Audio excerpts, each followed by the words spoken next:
नमस्कार दोस्तों, स्वागत है आपका आज के मुख्य समाचारों में। जी हां दोस्तों, आपको यहां पर देखने को मिलेंगी सुबह से लेकर शाम तक की तमाम बड़ी खबरें मुख्य समाचार ब्रेकिंग न्यूज अपडेट्स के रूप में।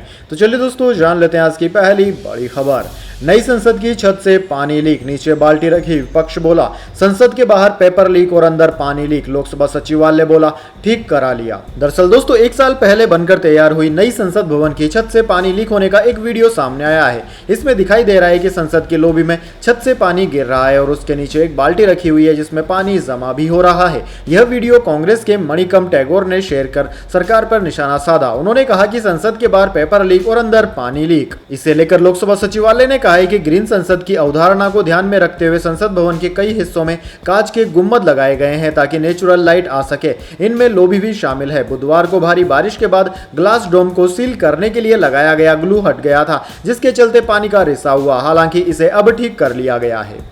चलिए दोस्तों, जान लेते हैं अगली खबर। स्वप्निल ने डेब्यू ओलंपिक में मेडल जीता, रेलवे में ticket collector, MS Dhoni role model, bronze जीतकर नंबर 7 से जुड़ा खास कनेक्शन। जी हां दोस्तों, डेब्यू ओलंपिक में ब्रॉन्ज मेडल जीतने वाले स्वप्निल कुसाले के रोल मॉडल MS धोनी है। स्वप्निल भी रेलवे में टिकट कलेक्टर हैं, जैसे कभी MS धोनी हुआ करते थे। दोस्तों, स्वप्निल ने एक इंटरव्यू में कहा कि शूटिंग में शांत रहने की जरूरत है। धोनी भी क्रिकेट के मैदान पर शांत रहते हैं, वो मुझे पसंद है। मैंने उनकी बायोपिक कई बार देखी। ओलंपिक मेडल जीतने के बाद एक और बात स्वप्निल को MS धोनी के साथ जोड़ती है, नंबर 7। धोनी का बर्थडे 7 जुलाई को होता है। जर्सी और गाड़ियों का नंबर भी 7 है। अब स्वप्निल कुसाले मेडल जीतने वाले 7वें शूटर बन गए हैं। चलिए दोस्तों, जान लेते हैं अगली बड़ी खबर। आज वैसा ही महसूस हो रहा है जैसा पिता की मौत पर हुआ था। वायनाड में पीड़ितों से मिलकर बोले राहुल गांधी। जी हां दोस्तों, केरल के वायनाड में हुए भूस्खलन ने पूरे देश को हिलाकर रख दिया। लैंडस्लाइड की वजह से 4 गांव पूरी तरह तबाह हो चुके हैं और अभी तक 256 लोगों के मारे जाने की खबर है। कांग्रेस नेता एवं वायनाड से पूर्व सांसद राहुल गांधी और उनकी बहन एवं कांग्रेस महासचिव प्रियंका गांधी वाड्रा गुरुवार को केरल पहुंचे। दोनों ने वायनाड जिले के भूस्खलन प्रभावित इलाकों में बनाए गए विभिन्न राहत शिविरों का दौरा किया और पीड़ित परिवारों से मुलाकात की। इस दौरान राहुल गांधी ने कहा कि आज उन्हें वैसा ही महसूस हो रहा है जैसा उनके पिता राजीव गांधी की मौत पर हुआ था। उन्होंने कहा कि मेरी दिलचस्पी इस वक्त राजनीति में नहीं, वायनाड के लोगों में है। चलिए दोस्तों, जान लेते हैं इसके बाद अगली खबर। पूजा खेड़कर की अग्रिम जमानत खारिज, यूपीएससी ने धोखाधड़ी जालसाजी की FIR दर्ज कराई थी। एक दिन पहले IAS सिलेक्शन भी रद्द किया। जी हां दोस्तों, ट्रेनी IAS ऑफिसर रही पूजा खेड़कर की अग्रिम जमानत याचिका दिल्ली हाईकोर्ट ने खारिज कर दी। पटियाला हाउस कोर्ट ने गुरुवार 1 अगस्त को दिल्ली पुलिस को आदेश दिया कि यूपीएससी परीक्षा में फर्जीवाड़ा करने वाले बाकी कैंडिडेट्स की भी जांच की जाए। साथ ही अगर यूपीएससी के किसी कर्मचारी ने पूजा की मदद की हो तो उसकी भी जांच हो। वहीं दोस्तों, पूजा खेड़कर पर उम्र, माता पिता की गलत जानकारी, पहचान बदलकर तय सीमा से ज्यादा बार सिविल सर्विसेज का एग्जाम देने का आरोप था। यूपीएससी ने दस्तावेजों की जांच के बाद पूजा को CSE 2022 नियमों के उल्लंघन का दोषी पाया गया था, जिसके बाद यूपीएससी ने उनके खिलाफ FIR भी दर्ज कराई थी। चलिए दोस्तों, जान लेते हैं अगली खबर।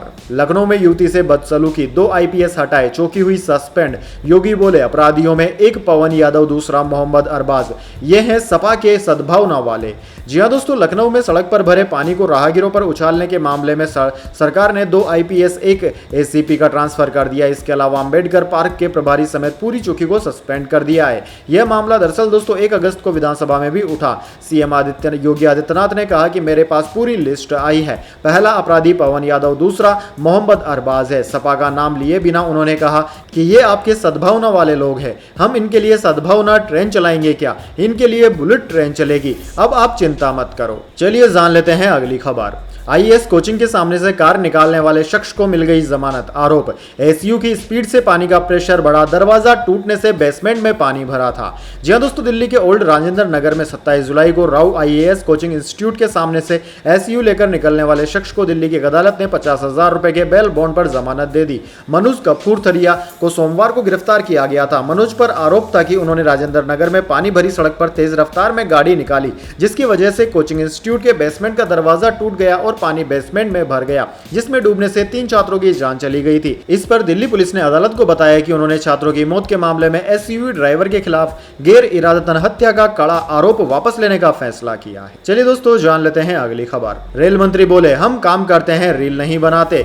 2 दिन पहले प्रियंका चतुर्वेदी बोली थी वे रेल नहीं रील मंत्री बनना चाहते हैं। जी हां दोस्तों, संसद के मानसून सत्र का गुरुवार को 9वां दिन है। लोकसभा में रेल मंत्री अश्विनी वैष्णव ने ट्रेनों की सेफ्टी पर बात की। इस पर विपक्ष ने ताजा हादसों पर सवाल पूछा और हंगामा किया। रेल मंत्री ने कहा कि हम रील बनाने वाले नहीं, काम करने वाले लोग हैं। जो लोग यहाँ चिल्ला रहे हैं उनसे पूछा जाना चाहिए कि सत्ता में रहने के 58 सालों में 1 किलोमीटर दूर भी स्वचालित ट्रेन सुरक्षा क्यों नहीं लगा पाए। आज वे सवाल उठाने की हिम्मत करते हैं। जब ममता बनर्जी रेल मंत्री थी तो वे दुर्घटनाओं की संख्या बताती थी कि 0.24 से घटकर 0.19 हो गई है। ये लोग सदन में ताली बजाते थे और आज जब यह 0.19 से घटकर 0.3 हो गई है तो ये इस तरह का आरोप लगाते हैं। क्या यह देश ऐसे ही चलेगा? चलिए दोस्तों, जान लेते हैं इसके बाद अगली खबर। फूड डिलीवरी कंपनी जोमेटो का मुनाफा 127 गुना बढ़ा, 2 करोड़ से बढ़कर 253 करोड़ रुपए हुआ। शेयर 4% चढ़कर हुआ बंद। जी हां दोस्तों, फूड डिलीवरी करने वाली कंपनी जोमेटो का अप्रैल जून तिमाही में मुनाफा सालाना आधार पर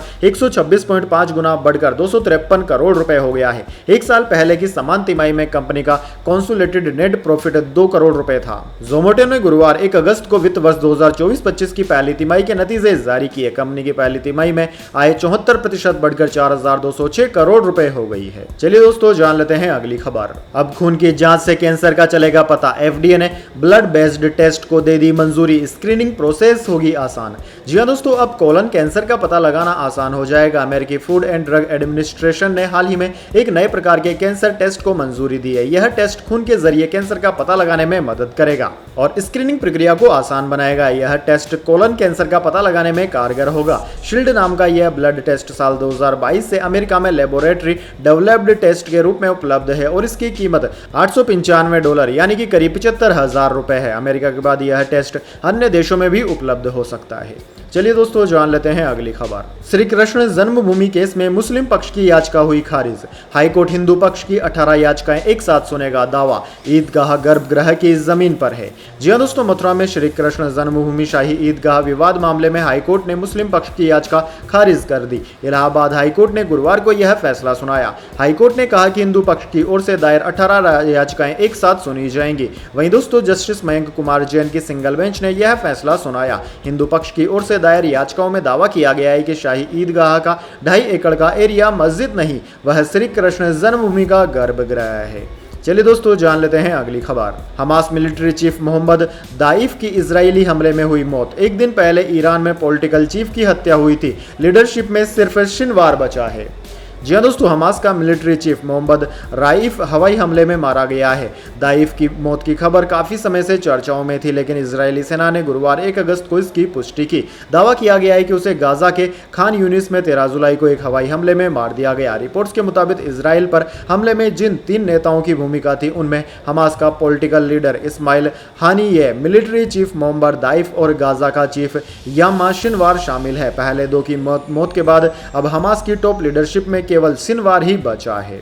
चलिए दोस्तों, जान लेते हैं अगली खबर। टीम इंडिया को मिली पहली हार। ओलंपिक चैंपियन बेल्जियम ने रोमांचक मैच में दी मात। जी हां दोस्तों, भारतीय पुरुष हॉकी टीम ने पेरिस ओलंपिक 2024 में अपना चौथा मैच बेल्जियम से खेला। इस मुकाबले में भारतीय टीम को गत ओलंपिक चैंपियन के खिलाफ 1-2 से हार झेलनी पड़ी। 1 अगस्त को खेले गए इस मुकाबले में भारत की ओर से अभिषेक ने गोल दागा, वहीं बेल्जियम की ओर से टी स्ट्रोक बॉक्स और जॉन डोमेहन ने स्कोर किए। मौजूदा ओलंपिक गेम्स में दोस्तों भारतीय टीम की यह पहली हार रही। हालांकि भारतीय टीम पहले ही क्वार्टर फाइनल में पहुंच चुकी है। चलिए दोस्तों, जान लेते हैं इसके बाद अगली बड़ी खबर। यूपी में योगी वर्सेस केशव, क्या फिर बिगड़ेगा बीजेपी का खेल? केशव ने 3 बार योगी की मीटिंग छोड़ी, क्यों पुलिस अफसरों से मिले?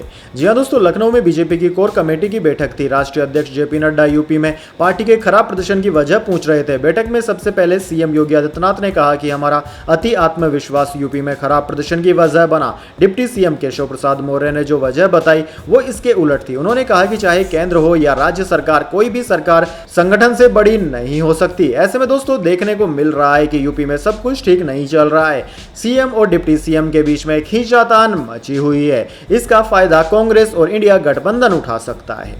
चलिए दोस्तों, जान लेते हैं इसके बाद अगली बड़ी खबर। लेकिन उससे पहले मेरी आपसे छोटी सी रिक्वेस्ट है, अगर दोस्तों आपको अभी तक हमारी न्यूज़ पसंद आई है तो इसे छोटा सा लाइक जरूर दे दीजिए, और अगर आपको पसंद नहीं आई है तो बेशक आप डिसलाइक भी कर सकते हैं। लेकिन दोस्तों लाइक और डिसलाइक जरूर कीजिए, क्योंकि दोस्तों यही हमारी मेहनत का फल होता है और इसी से हमें पता चलता है कि आपको हमारी वीडियोस पसंद आ रही है या नहीं। तो चलिए दोस्तों, जान लेते हैं अगली खबर। सेंसेक्स ने 82,129 और निफ्टी ने 25,078 का हाई बनाया। सेंसेक्स 126 अंक बढ़कर 81,867 पर बंद। एमएफसीजी और एनर्जी शेयर्स में रही तेजी। जी हां दोस्तों, शेयर बाजार ने 1 अगस्त को नया ऑल टाइम हाई बनाया। कारोबार के दौरान सेंसेक्स ने 82,129 और निफ्टी ने 25,078 का स्तर छुआ। हालांकि इसके बाद शेयर बाजार थोड़ा नीचे आया और सेंसेक्स 126 अंक की बढ़त के साथ 81,867 पर बंद हुआ। वहीं निफ्टी भी करीब 59 अंक की तेजी के साथ 25,010 के स्तर पर बंद हुआ। दोस्तों, सेंसेक्स के आज 30 में से 15 शेयरों में तेजी और 15 में ही गिरावट देखने को मिली। आज एमएफसीजी और एनर्जी शेयर्स में ज्यादा तेजी रही। वहीं दोस्तों, बात करें आज निफ्टी 50 के टॉप गेनर और टॉप लूजर स्टॉक्स की, तो दोस्तों आज के मार्केट में निफ्टी 50 के टॉप गेनर्स में पावर ग्रिड, कोल इंडिया और ओएनजीसी रहे, जबकि निफ्टी 50 के टॉप लूजर्स में महिंद्रा एंड महिंद्रा, टाटा स्टील और हीरो मोटोकॉर्प रहे। चलिए दोस्तों, जान लेते हैं अगली खबर। सोना 596 रुपए बढ़कर 69,905 पर पहुंचा। चांदी 568 रुपए चढ़कर 83,542 रुपए प्रति किलोग्राम पर बिक रही। जी हाँ दोस्तों, सोने चांदी की कीमतों में आज बढ़त देखने को मिली। Indian bullion and jeweller association की वेबसाइट के मुताबिक 10 ग्राम 24 कैरेट सोना 596 रुपए बढ़कर 69,905 रुपए पर पहुंच गया। कल इसके दाम 69,309 रुपए प्रति 10 ग्राम थे। वहीं दोस्तों 1 किलो चांदी 568 रुपए चढ़कर 83,542 रुपए प्रति किलोग्राम पर बिक रही है। इससे पहले चांदी 82,974 रुपए प्रति किलोग्राम पर थी। इस साल दोस्तों चांदी 29 मई को अपने ऑल टाइम हाई 94,280 रुपए प्रति किलोग्राम पर पहुंच गई थी। चलिए दोस्तों, जान लेते हैं अगली खबर। देश का मानसून ट्रेकर हिमाचल उत्तराखंड में बादल फटे। जम्मू के किश्तवाड़ा में भारी बारिश से बाढ़। जयपुर में बेसमेंट में डूबने से 3 लोगों की हो गई मौत। जी हां दोस्तों, देश के ज्यादातर इलाकों में मानसून जमकर सक्रिय है। जम्मू के किश्तवाड़ा में गुरुवार को बादल फटने से बाढ़ आ गई। इससे पहले हिमाचल में देर रात 4 जगह बादल फटे। इससे रामपुर के समेज खंड में कई घर बह गए। वहीं दोस्तों 2 लोगों के शव भी मिले, जबकि 52 लोग लापता हैं। एनडीआरएफ और एसडीआरएफ की टीम रेस्क्यू में जुटी हुई है। वहीं दोस्तों उत्तराखंड में टिहरी गढ़वाल के घनसाली में भी बुधवार रात बादल फट गए। यहां 2 लोगों की मौत हो गई। उधर दोस्तों राजस्थान के जयपुर में एक घर के बेसमेंट में डूबने से एक बच्चे समेत 3 लोगों की मौत की खबर है। वहीं दोस्तों बारिश के रेड अलर्ट के चलते देर रात को दिल्ली और कर्नाटक के कुछ जिलों में गुरुवार के लिए स्कूल कॉलेजों में छुट्टी भी घोषित कर दी गई थी। भारतीय मौसम विज्ञान विभाग ने गुरुवार को 24 राज्यों में भारी बारिश का अलर्ट जारी किया। कर्नाटक में ऑरेंज अलर्ट के चलते आज स्कूल कॉलेजों की छुट्टी कर दी गई है। चलिए दोस्तों, जान लेते हैं अगली खबर। इन्फोसिस पर 32,400 करोड़ की टैक्स चोरी का आरोप।